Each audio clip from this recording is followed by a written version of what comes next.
భక్తితో మొక్కులు తీర్చుకోవడానికి జాతరకు వెళ్తే అక్కడ రాక్షసత్వం రాజ్యం ఏలితే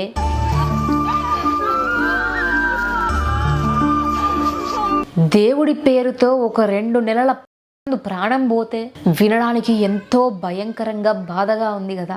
రెడ్డిస్ వాళ్ళ కాళ్ళ మీద పడ్డాము, పడుతుంటే మమ్మల్ని జడలు పట్టి పక్కకు నూకి 2 చెంపల మీద కొట్టిరు. ఈ ఘటన నాగర్ కర్నూలు జిల్లా కుమ్మెర జాతరలో జరిగింది. అసలు అక్కడ ఏం జరిగింది? ఒక సామాన్యుడి కుటుంబం పైన అంత దారుణంగా ఎందుకు దాడి చేసిరు? అసలు కులం అంటే ఏంటి, ఎన్ని కులాలు ఉంటాయి, ఎన్ని మతాలు ఉంటాయి అనేది కూడా తెలియని చిన్న వయసు ఆ పసికందుది. పాప పాలు తాగుతుంటే మేము మంచిగానే ఉందనుకున్నాం. పాప అయితే సార్ కానీ అక్కడ ఏం జరిగింది మాకు అర్థమైతుంది. అధికారం అండగా ఉందని అరాచకం చేస్తే అరాచకానికి అంతం సామాన్యుడి తిరుగుబాటుతోనే మొదలవుతుంది. వాళ్ళ రాజకీయ వాళ్ళు ఎవరైతే ఉన్నారో వాళ్ళు ఎవరైనా మాకు వచ్చి చేసినా ఎవరు చేయలేరు. ఇప్పుడు మధ్యలో వచ్చిన వాళ్ళు కుర్చీ ఇచ్చింది కొట్టడానికి కాదు, కొండంత అండగా ఉండడానికి.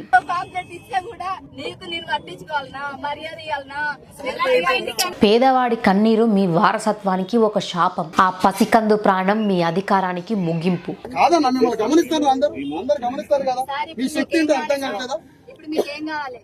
అధికార మదంతోని కళ్ళు మూసుకపోతే రేపటి రోజు కాలమే నీ కళ్ళు కూడా మూసే రోజు వస్తుంది.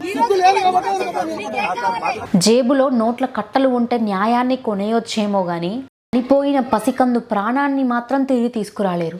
డబ్బుంటే ఏమైనా చేయొచ్చు అని అనుకోవడం కేవలం మీ భ్రమ. డబ్బున్న వాడికి చట్టం చుట్టం కావచ్చు, కానీ ధర్మం ఎప్పుడూ పేదవాని పక్షమే. అధికారం అనేది సామాన్యుడికి అండగా ఉండనికే ఉండాలి, కానీ అదే సామాన్యుడి గొంతు నొక్కనికే కాదు ఉన్నది.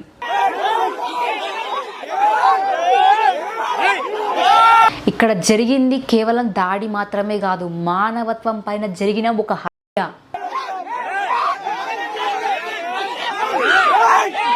జేబులో డబ్బు, చేతిలో అధికారం ఉంటే చట్టం కూడా మాకు చుట్టాలైతారు అని అనుకునేటోళ్ళు మారాలి. ఒకవేళ అదే జనం తిరగబడితే మీ అధికార పీఠం కూలడానికి అరక్షణం పట్టదు, అది గుర్తుంచుకోవాలి. ఓట్లు వేసేటప్పుడు మాత్రం ప్రతి ఇంటికి వచ్చి ఓట్లు వేయండి అని అడుగుతారు. అప్పుడు గుర్తొస్తలేదా? వీళ్ళు తక్కువ కులములు, వీళ్ళ దగ్గరికి పోవద్దు, వీళ్ళ ఓట్లు మనకు పడొద్దు, ఎందుకంటే మనం అప్పర్ క్యాస్ట్ కదా. మరి మనకు అలా మరీ తక్కువ క్యాస్ట్ వల్ల ఓట్లు పడితే గలీజ్గా ఉండదు, మరి అప్పుడు ఎందుకో గుర్తొస్తలేవు. అంటే ఓట్ల విషయానికి వచ్చేసరికి మాత్రం అందరూ కావాలి.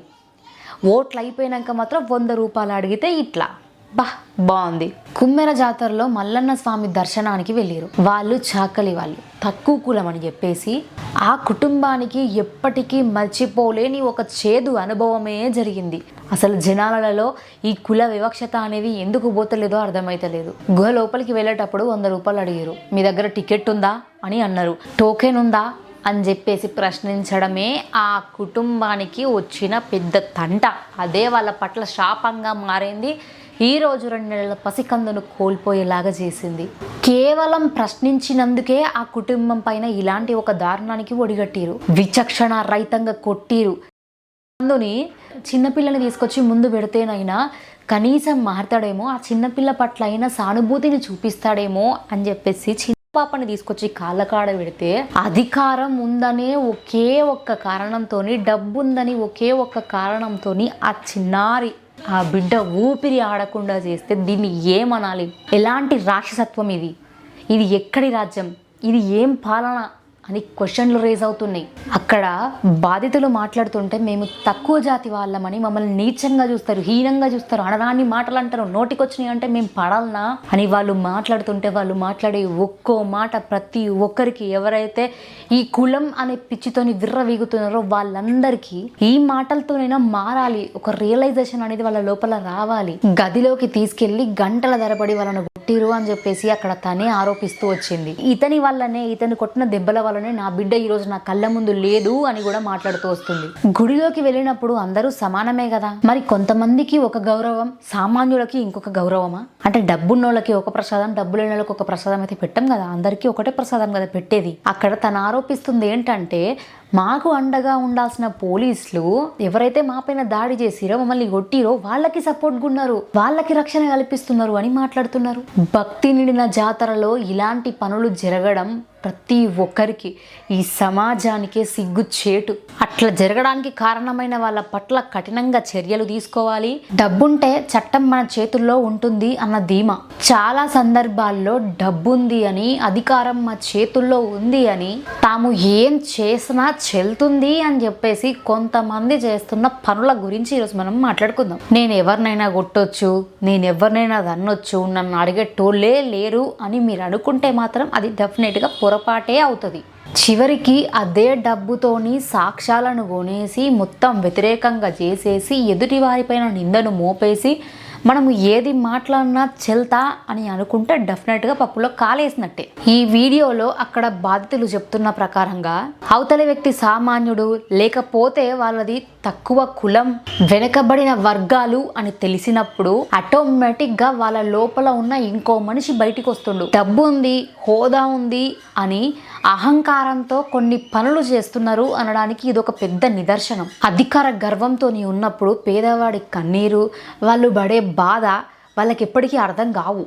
వాళ్ళు ఓన్లీ డబ్బు ఉంది, అధికారం ఉంది అన్న ఒక లోకంలోనే వాళ్ళ కళ్ళు మూసుకుపోయి ఓన్లీ ఆ ఒక్క ప్రపంచాన్ని వాళ్ళ చుట్టూ సృష్టించుకొని ఉంటారు. అట్లున్న వాళ్ళకి పేదోళ్ళ ఆవేదనలు కానీ, వాళ్ళ కన్నీర్లు కానీ, వాళ్ళ బాధలు కానీ ఏవి కనిపించవు కూడా. 2 నెలల కందు అని చూడకుండా వాళ్ళ పైన విచ్చలవిడిగా ఆ అమ్మాయిని కాళ్ళ కింద వేసి దాడి చేశారు అంటే వాళ్ళ లోపల మానవత్వం ఎక్కడున్నట్టు? అధికార మదం. డబ్బుంటే ప్రాణాలను కూడా కొనగలుగుతామా? ఒక సామాన్యుడి ప్రాణం అంత చౌకగా కనిపిస్తుందా? అండ్ ఇంకా కొన్ని చోట్ల చాలా మంది ఫేస్ చేస్తున్న ప్రాబ్లం ఇది.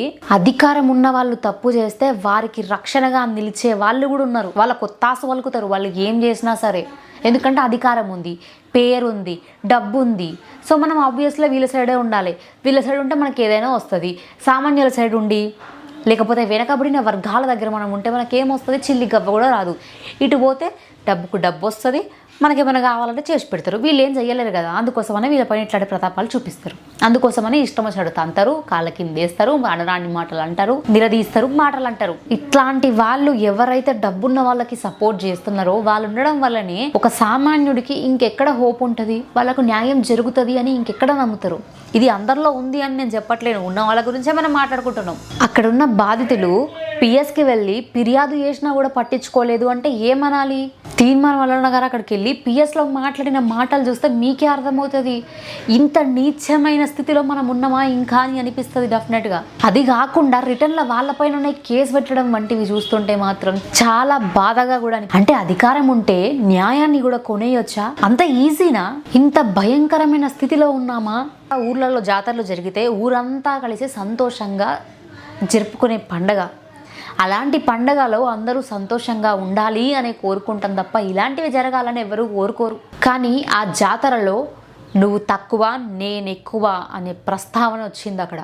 ఇలాంటివి జరగొద్దు, రిపీట్ అవ్వద్దనే కోరుకుందాం.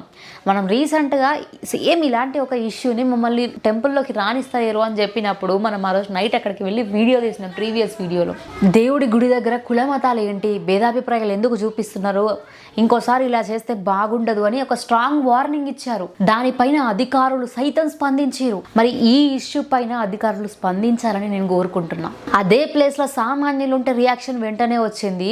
అదే ప్లేస్లో ఇప్పుడు ఒక హోదాలో ఉన్న మనిషి ఉన్నాడు, అదే ప్లేస్లో ఒక డబ్బున్న మనిషి ఉన్నాడు అన్నప్పుడు మాత్రం మరి ఎక్కడ పోయినాయి? ఇక్కడ రాజకీయము ఏ పార్టీ అనే దాని గురించి కాదు, ఓన్లీ అధికార బలంతో ఏం చేసినా చెల్తుంది అనుకునే వాళ్ళకి డెఫినెట్గా గుణపాఠం అయితే జరగాలి.